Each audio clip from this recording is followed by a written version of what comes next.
Hello and welcome to the gameplay video for my Froslass Uxie deck that I posted the overview of last week. We've been a little delayed getting this one out because I have had a busy few days, but we got there in the end. So let's jump into the games. So this week I am trying something a little bit different. Rather than recording the games and then doing commentary afterwards, we're going to talk through the games as I play them. I don't necessarily know which way of doing this is better. Doing it afterwards lets me talk a little bit more about misplays because we know the outcome of the game, but doing it during the game lets me properly go through my thought process when I'm playing the cards. So they both have merit, and especially with this deck, I think there is a lot of decisions made on a turn-by-turn basis. So I think for this deck specifically, it will be more valuable to talk through the plays as we make them. We both mulliganed. That's fine. Dark card sleeves, so it could be Ancient Box. I am hoping to get a game against it to just show how outright terrible it is. It's Pidgey, so it's probably Charizard.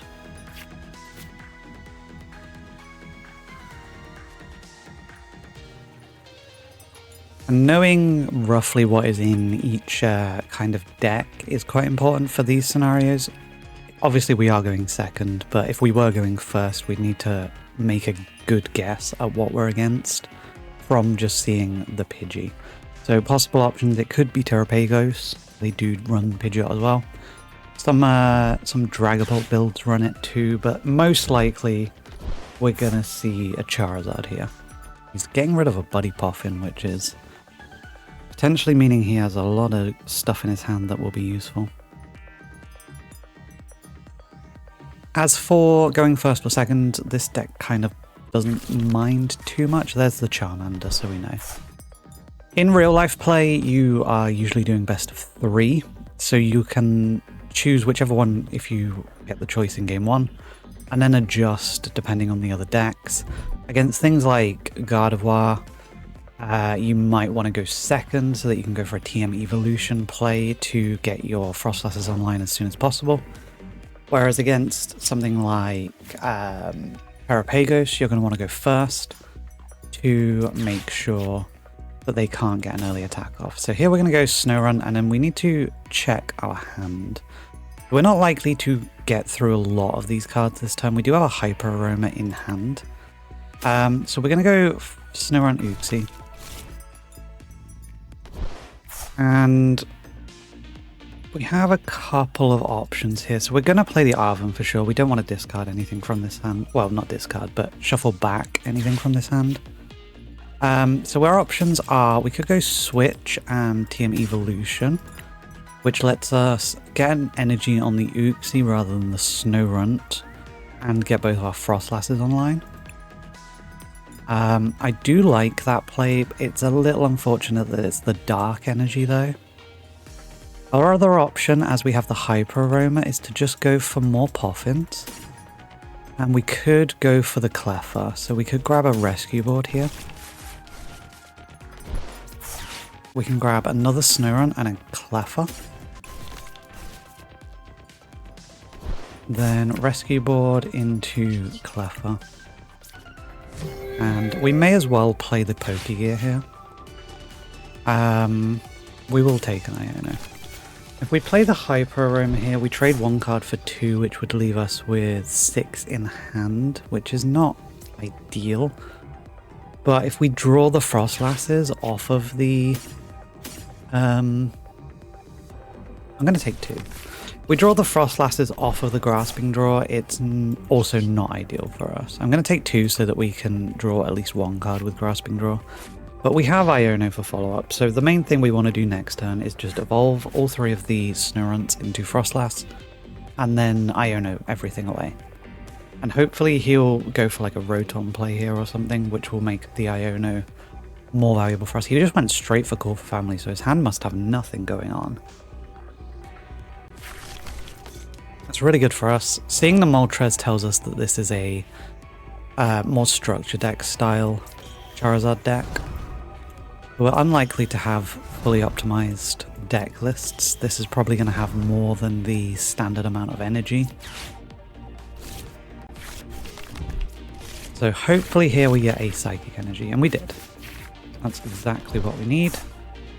No, wrong. It came out in a weird order. So we can retreat into the Uxie, we can play the Gemstone, so even if he gets the Pidgeot, he does need to discard an energy for his retreat. We have the TM Devo for the rare candy plays. Our only question here is if we nest pull out a Monkey Dory. But as I discussed in the video, because we have 3 Frostlasses on the board right now, we are probably going to kill our own Monkey Dory in 2 turns. So it would take 30 here. It would take 30 more before our next turn. We move 30, so it would have 30 on it. It takes another 60 by the start of our next turn. We move 30 and then it dies. So we would only get 2 uses out of it. And that's even if we found the Dark Energy immediately, which we don't have access to right now. So I think it's better to hold off with the Nest Ball. TM Evolution here is really good for us. This will put Charmeleons in play, which probably have abilities. So next time we can get a bunch of knockouts.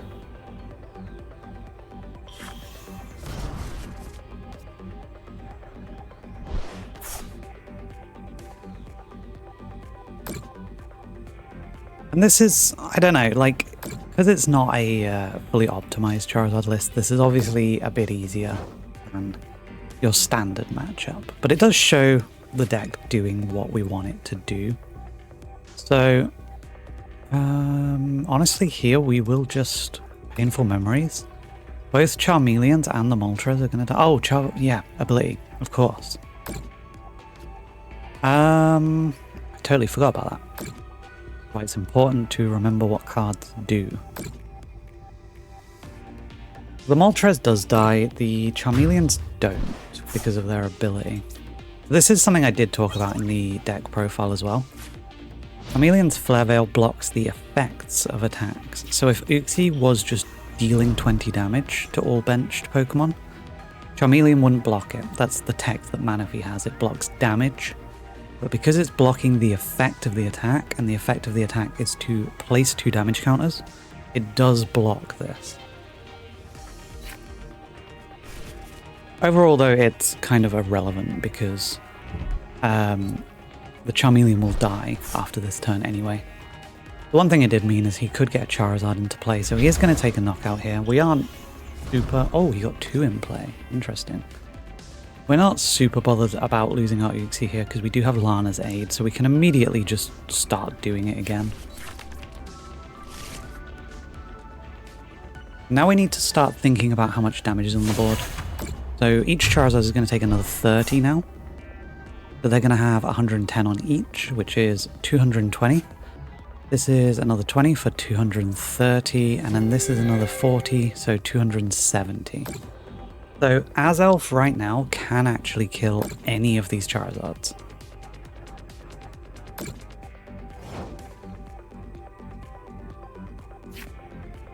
How do we play this turn? So the first thing we want to do is probably Pokegear to see what our options are. We got a Xerosic. He only has 3 cards, so this does nothing right now. So realistically, our best play is probably Lana's Aid. Grab this back and just stack up some more damage. We could Nest Ball the Uxie, put the counter gain on it, and take a knockout on this Charizard, but we honestly don't really care about him knocking out a couple of 1-prize Pokemon while this damage is stacking up. We do kill the Pidgey here, so Pidgeot is offline for the rest of the game, which is really valuable. And we have 2 2-prize knockouts set up. Getting that Psychic Energy is big.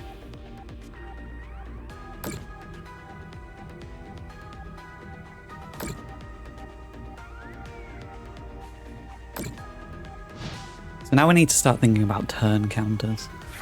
The Charizards are going to take 60 damage for each turn we have. So going into our next turn, they're going to have 190 damage on them. So then going into our turn after that, they'll have 250, then 310, assuming we don't put any other damage on them. So we have a 2-turn clock on this game.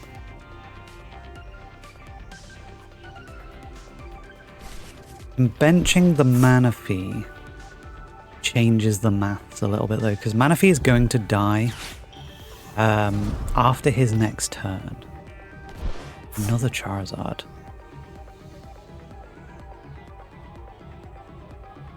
This is one of the reasons I wanted to do the commentary for this deck while I was playing the games, because it really does change with every action.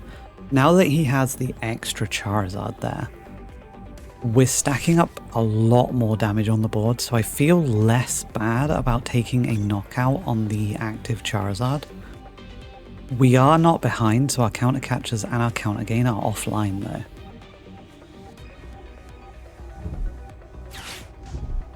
And that was also true last turn. I did forget to mention that when I was talking about the Azelf. It's weird to be ahead in a lot of these matchups. We search from that Ultra Ball. He grabbed a Pidgeotto. Okay. We have our 2 pivots set up. We're quite happy with that. He's rare candied one of these Charmanders. I want to double check, because this will die if we devolution them. Oh, okay. So we actually have a crazy turn right now if we want to take it. We can TM devolution and knock out all 3, well, Charmander, Charmeleon, Charmeleon. Then the mana fee is going to take 30 damage. And then after his turn ends, the mana fee will die, which will be the end of the game. So our best play right now is probably to TM devolution. This removes all of his currently active attackers and 3 of the potential 4 that he has in the deck. And is a huge swing turn. And this is another reason I wasn't super bothered about knocking out the active Charizard last turn. Something we could have more aggressively tried to do, but it wasn't necessary. And we get 3 prizes here. And at any point we want to end the game, we can literally just grab an Uxie to kill the mana fee. The only way out he has now is to use Professor Turo's scenario if he's running it to pick up the mana fee, or Thornton into like a Charmander and then immediately evolve it. It's unlikely he's running those cards though, given that we've seen the Moltres and the amount of energy that we've seen. So realistically, he has no way to win the game from now.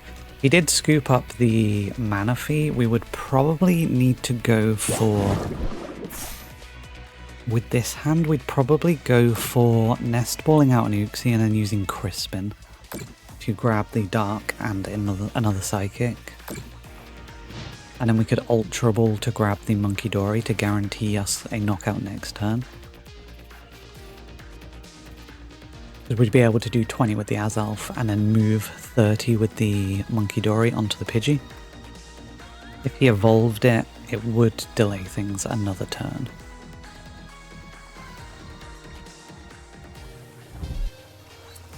But realistically, we are just going through the motions now. This game really does showcase the power of 3 Frostlasses against decks that do use abilities. This damage really does start to stack up very quickly. And especially if they're evolution decks. Gardevoir is the same. Obviously Charizard. It can work on Dragapult, but you don't have the Frostlasses stacking up the damage. But any evolution deck where you can stack up damage and then go for a TM devolution play, you can really wipe the board and put the game into your control. So there goes the mana fee. And that is a win. Relatively smooth. The next game may be more troublesome.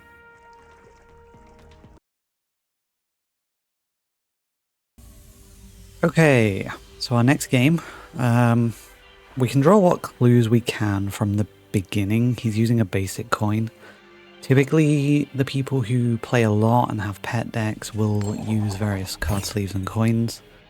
There is a chance here that we aren't necessarily against the most meta decks.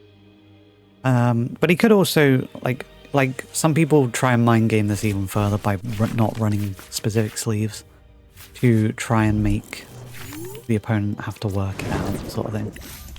So we lost the coin flip again. He's chosen to go second. Okay. So a Rotom gives us mainly Charizard vibes, potentially Dragapult. Dragapult would be very bad for us. With this hand, what are we likely to do? We're going to Nest Ball for sure to grab ourselves. I think another Snow Run is the play. We do have a backup if this one gets knocked out. Next time we will probably Arven for Poffin and TM Evolution, or maybe the Rescue Board to get the Snow Run out of the active and draw more cards. But right now with this hand, Cleffa is going to play a very important role. We are glad to see the Rotom though, that means abilities. Even if this is Dragapult, the Rotom is really important for us because it does give us somewhere to stack damage that then lets Azelf come in later in the game and knock things out. Well, really, we're hoping to see Charmanders here.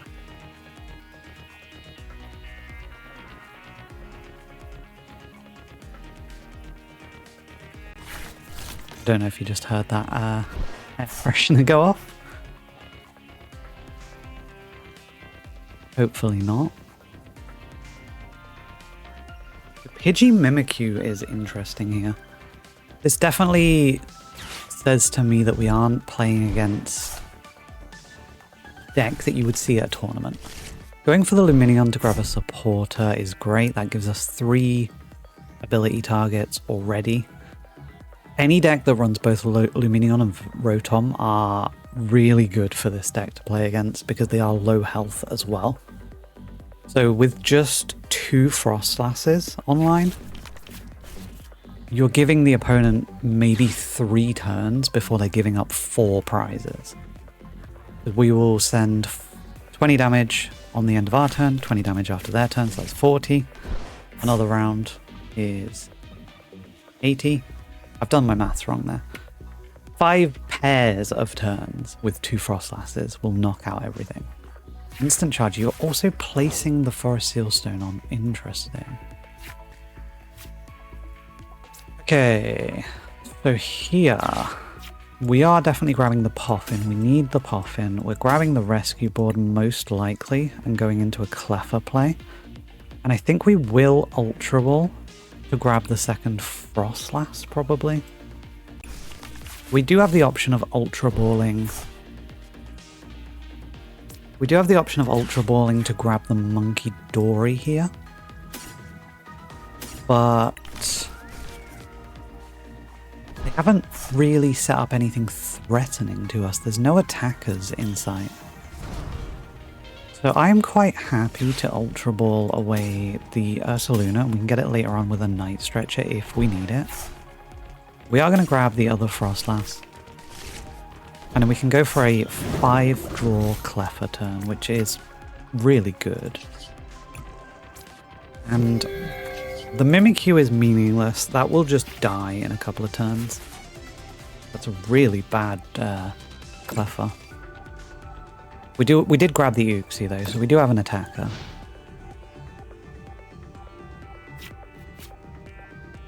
I'm still feeling Charizard based on what we've seen. We haven't seen anything discarded that gives us a clue. I think it might just be Charizard with a Mimikyu. There's the Forest Seal Stone, so this will probably be Rare Candy Pidgeot. There we go. Which is another ability, and also a priority target. If he does end up knocking out this Cleffa, there's a world where we go after the Pidgeot if we can have enough damage. Airy, oh, not expecting that. He's probably going to get rid of the counter catchers.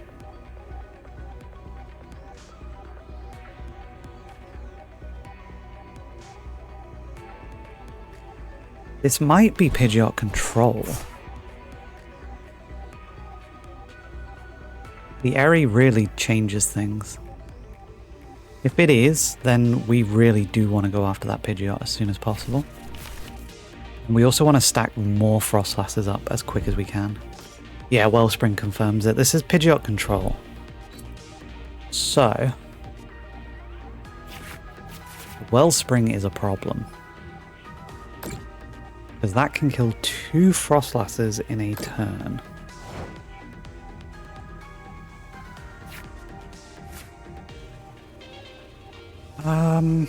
So what do we do here?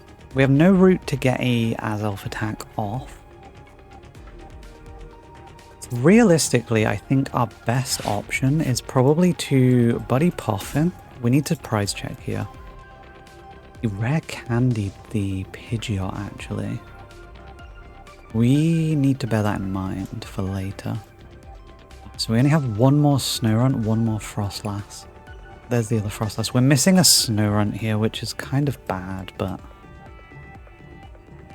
Xerosix is going to be big in this matchup too. Okay, we'll grab Gravity Gemstone. We know these decks don't run a lot of energies. So we're going to retreat, we're going to go into Uxie, we're going to attach the energy, and we're going to attach the Gemstone, and just try and trap this Rotom here as long as we can. We're going to grab these two, and then we have the Froslass ready for next turn. And we'll just start stacking up more damage. We are going to get a prize here. And if he doesn't have a way to scoop up the Rotom, the Wellspring is not going to be able to attack this turn, because he does need to attach the Legacy energy to it. We're also kind of hoping to just overwhelm them. Like, with so much damage, they can't scoop everything up every turn. So we are kind of just hoping to force them to make some difficult decisions. And then if we can get a key TM devolution at the right time, as well as Iono will be big. Xerosix will be really big. This is definitely winnable, but it's a very interesting matchup.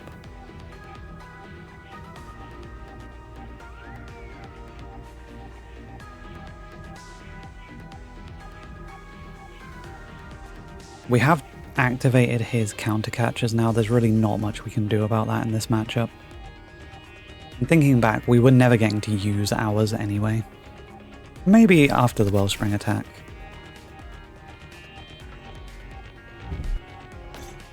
If he does Wellspring and kills the 2 Frostlasses, Azelf can get the counter kill, which is really important.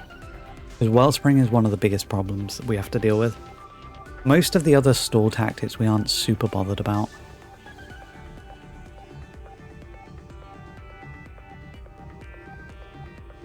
Instant charge. Okay, so this is a big turn. If we can find TM Evolution this turn, we will go for it, because we can devolve the Pidgeot.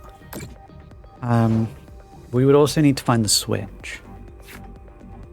There's the Pokegear. There's the Arven. Oh my god, no, we're going 0-6 here. 12 cards down to 3 is huge. This is 100% worth it.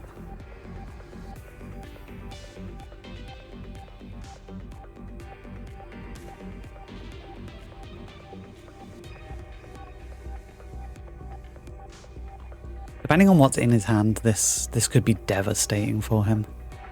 He might be losing a lot of tools. Because he's going to want to probably keep a scoop up of some kind available. Because this Rotom is going to die very soon.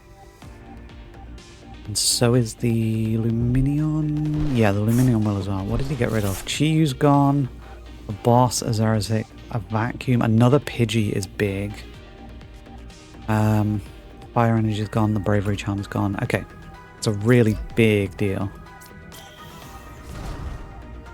Now, if he does not scoop up the Rotom, it will die next turn.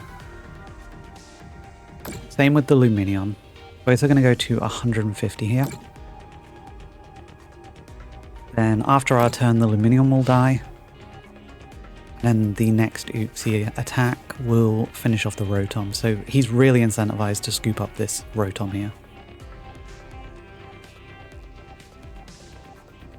If he does have the Legacy energy, we could lose 2 Frostlasses, but then we'll counter attack with Azelf to kill the Wellspring. And then I think we have then put him into a really difficult position.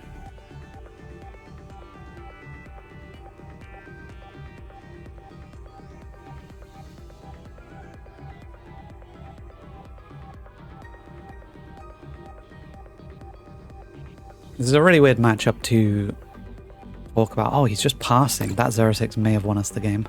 We're getting 4 prizes here. We just need to kill 1 Pokemon.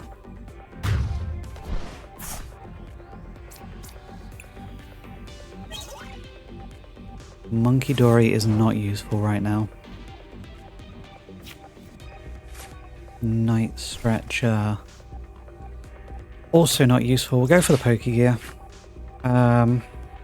Arven to grab what? To grab Switch TM Devo, which wins us the game. Should have maybe checked it was there, but it is there. We know the Devo is there, we saw it earlier. This kills the Pidgey, and then the Rotom dies between turns.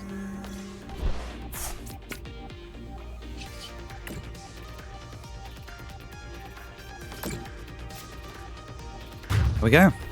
We controlled Pidgeot Control, which is not something you get to say often.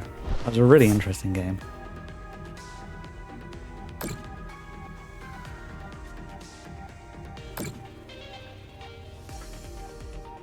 We just now have to wait for the formalities of damage stacking up. There we go.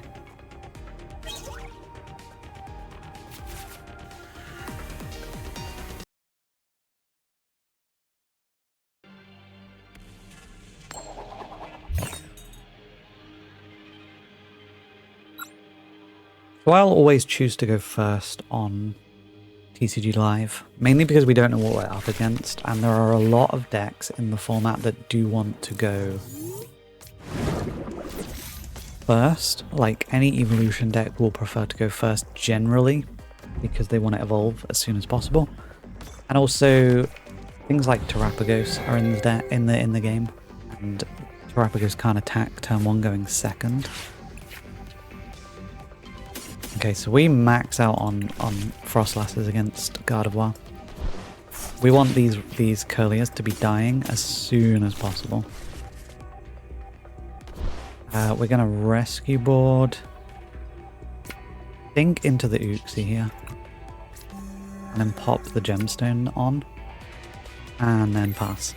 We have the Earthen Vessel, so we guarantee the attack next turn. Really what we want is Pokegear into Arven. And then we can evolve all 3 Snowrunts. And his Curliers will die after his next turn. No matter how many of them he has. The one thing that screws us here is if he's running Budew. If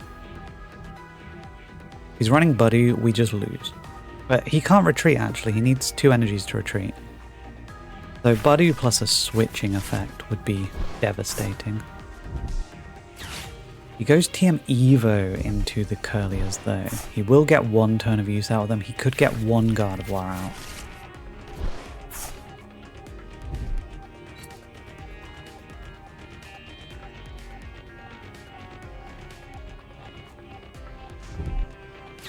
Artisan, that gets him a route. Is he gonna go TM Evo on a single route? That seems really... Okay, no. He's just gonna chill. That's really big for us because we can... Oh my god. We can get Hyper Aroma and we can put 20 damage on everything. Which means it's even harder for him to keep these Curliers alive after he evolves them. Rare Candy into Gardevoir would suck for us, but I'm willing to play into that possibility.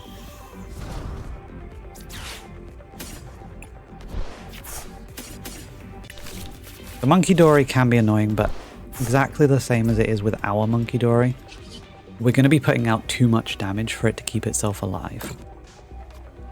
So at the end of his turn it will have 80 damage on it, so unless he moves damage off of the Monkey Dory, at the start of his next turn it will be dead.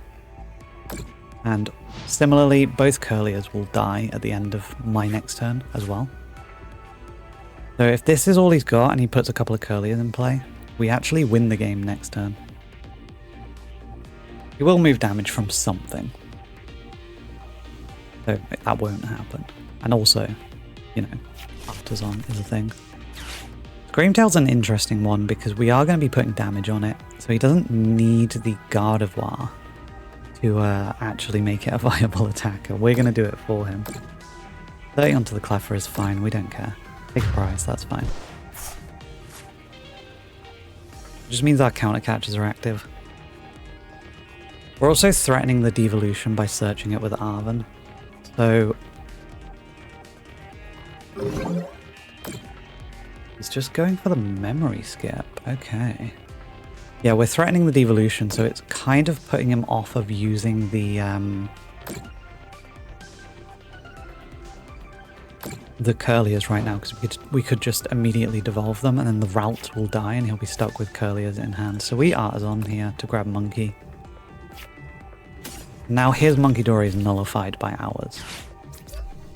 Any damage he sends our way, we will just send straight back to his. Why is that like that? Oh, memory skip. Yeah, we can't attack this turn. That's fine. Where are we putting this 10? I think we're putting it onto the Monkey.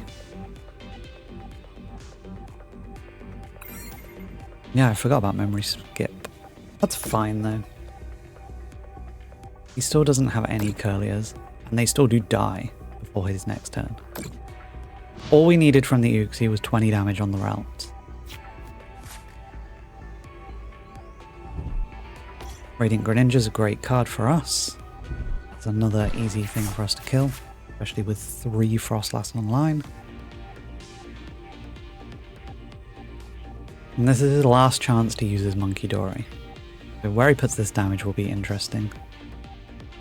Also, if he evolves into the Curlier, he can't retreat because it's 2 retreat cost, and the Gravity Gemstone makes it 3. I'm feeling very confident right now. This is a really good matchup for us, but it can go wrong quite quickly. Could just keep going for memory skip, which is annoying, but I don't think I care that much because we can just move 30 onto each route. Okay, he's going for the TM Evo here. So these Curlier will never get to do anything.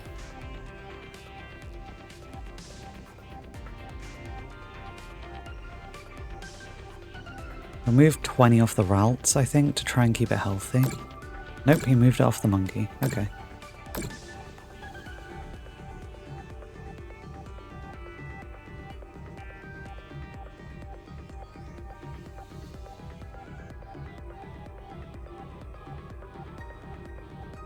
Yeah, so we can kill all 3 routes here.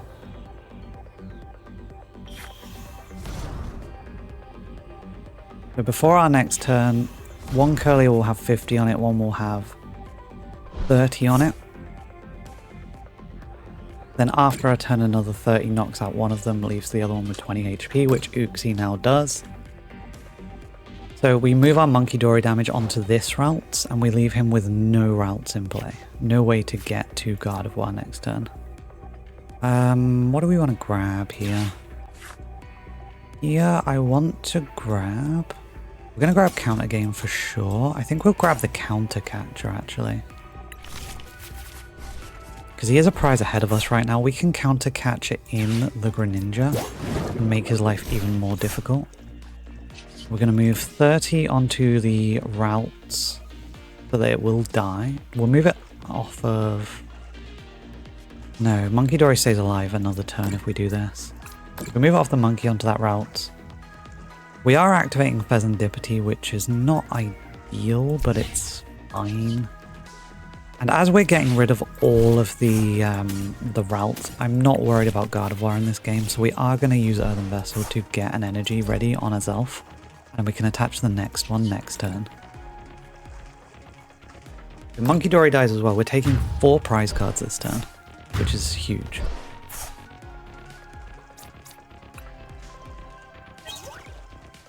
Iona's big.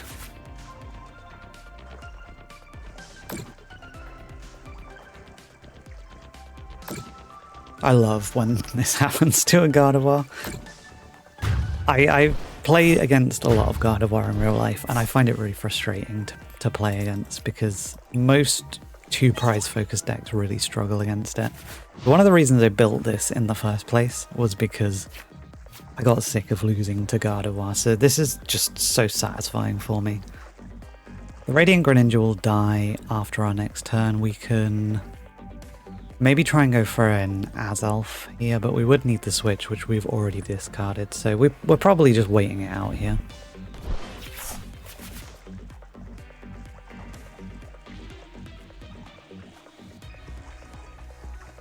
We can get the Screamtail to the active if we use Monkey Dory on the Greninja, but I don't think that's really worth it. Yeah, there we go. Just killing 3 Curliers or 3 routes in a single turn is so devastating for them. Extremely difficult for him to come back from that point.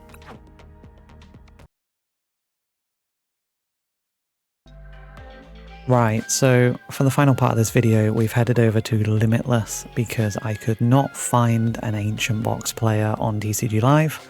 They seem to no longer exist.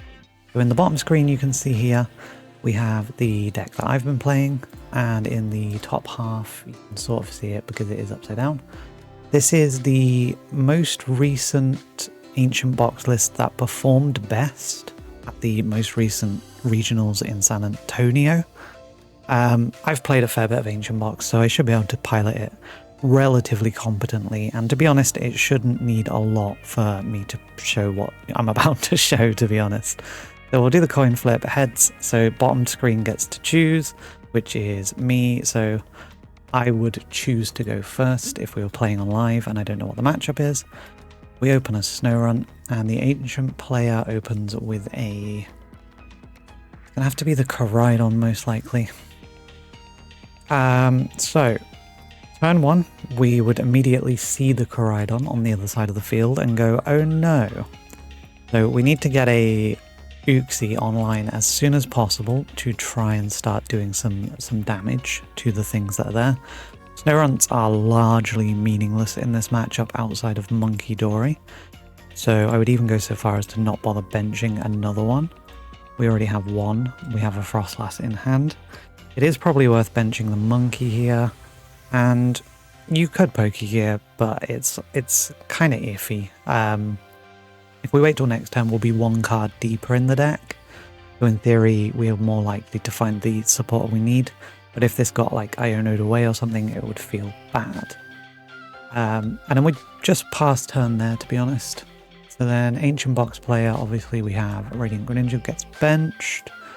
And they even opened the secret box. So we would... we'd probably do Earthen Vessel first, so that we could discard some energy so the Sada is online. So we'd grab 2 dark energies. You can just about see the Ancient hand right now. Secret box away. Probably one of the energies and the other 2 cards I would go for. And we can grab items. We'd want a Nest Ball.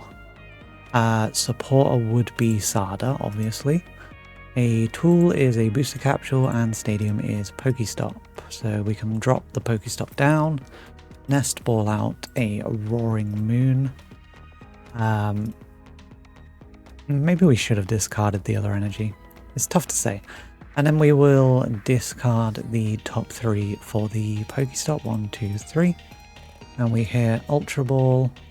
We hit Earthen Vessel, and we hit a booster capsule. So we can get the second energy in the discard, grab the 2 darks out of the deck, and then shuffle. Now Sada is online with 2 targets, which is great. So 1 and 2, and then draw 3.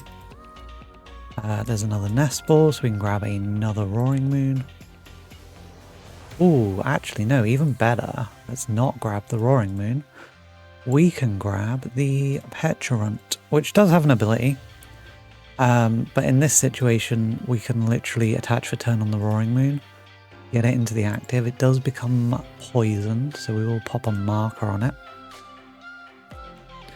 Oh, but then booster capsule solves that problem. It's no longer poisoned. And 70 base damage on Vengeance Fletching, so immediately able to just knock out the Snow Run. And that wasn't a particularly difficult turn to put together as the Ancient player. So they take a prize. And we go into turn 2, and we're in a really bad spot. We lost the Snow Run. We're probably going to grab another one. We have seen that the Petron and the Greninja have been benched. So I'd be more willing to bench 2 Snow Runs here. We have no use for anything. We can pop the counter gain on Azelf. It is live, but they have no damage on the opponent's board, so it's literally doing 10 damage. And we'll just Iono away the hand.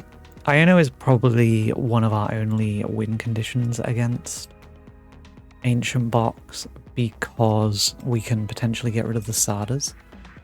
Shuffle to bottom. 1, 2, 3, 4, 5. And we did draw a Psychic Energy. So knowing that they have the Petra down, there is absolutely no way for us to trap anything. So the counter catchers are completely offline.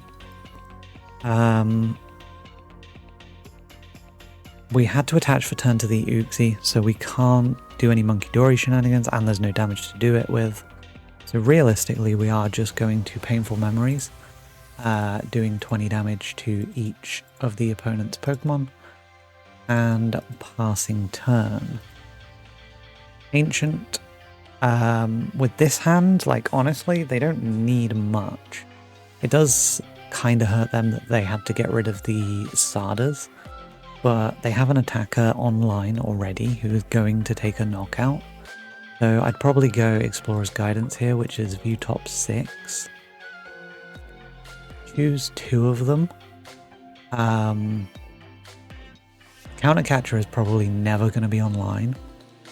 I'll probably take the Super Rod and the Night Stretcher. Oh, and the Night Stretcher. And then we discard the other 4. And then shuffle. We did kind of want to find another Nest Ball here so that we could get another Roaring Moon online. There is no reason ever to bench the Fluttermane. So we'll probably just go for a Pokestop here.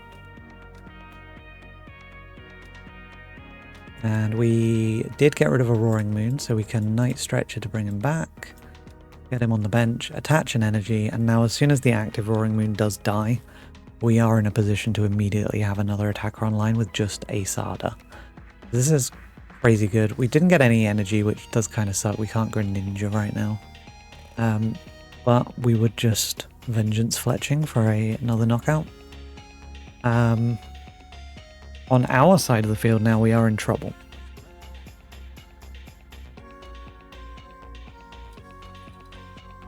We have no energy. We can get a Snow Run online. I think realistically we're probably promoting the Azelf and then just hoping beyond hope that we draw something good. And we do get an energy. We do have an attack, which at the moment there is 80 damage on the opponent's board. So it's only dealing 90. And the Roaring Moon has a booster capsule, so it has 200 health. We have no good way of dealing with that. We evolve the Froslass, we Pokegear. So view top 7. And there is an Arven, which we will take. No point shuffling, because we are going straight back in with the Arven. And yeah, looking at our deck, what can we even do from this point? Devo does nothing. Calamitous Wasteland does nothing because of the Petrarunt. Gravity Gemstone does nothing because of the Petrarunt. So we may as well grab the Rescue Board. And we can also grab...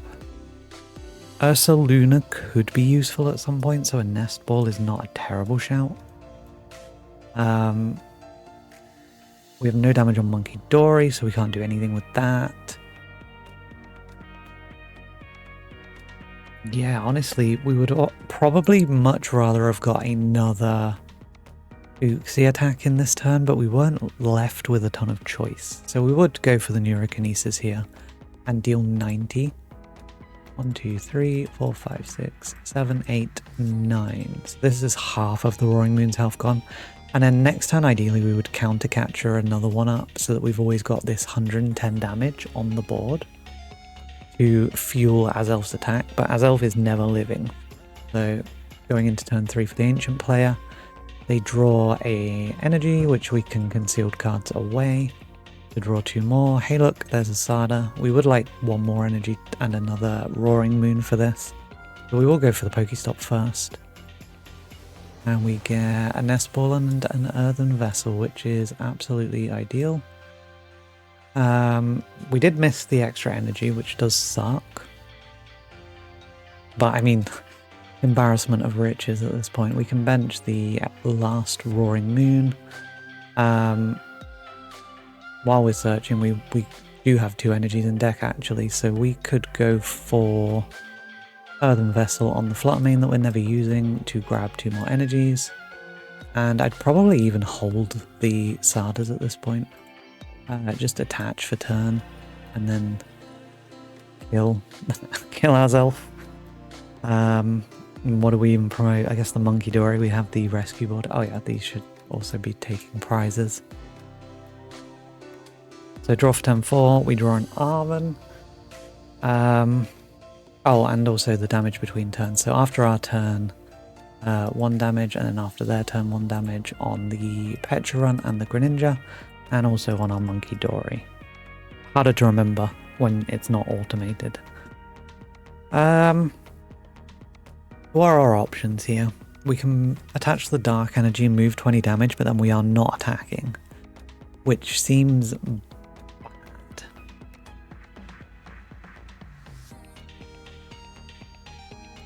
Xerasix is unlikely to be particularly helpful because there's almost always things Ancient want to discard. In this situation, they just get rid of the Great Tusks and stuff like that, keep the Sardas. They could even get rid of the energy, it really doesn't matter. So we would probably... We've taken 3 prizes. I don't think we'd Nest Ball out yet. I don't think we'd Nest Ball for the Saluna yet, which is really our only hope, but it's still unlikely to survive an attack. I guess we could go for Uxie and Cleffa. We can attach the Dark Energy and move the 20 damage onto what? I guess the Petrarun. Attach the rescue board to retreat into Cleffa. Counter Capture still isn't helping, so we would just draw 4 with a Grasping Draw. We drew the Ursaluna, which is nice, and the other Froslass. Then between turns, and on each, Ancient. Oh, I pressed New Game. You get the picture. At this point, it was going to take us another 2 turns to even kill 1 Roaring Moon. That's just how bad the matchup is.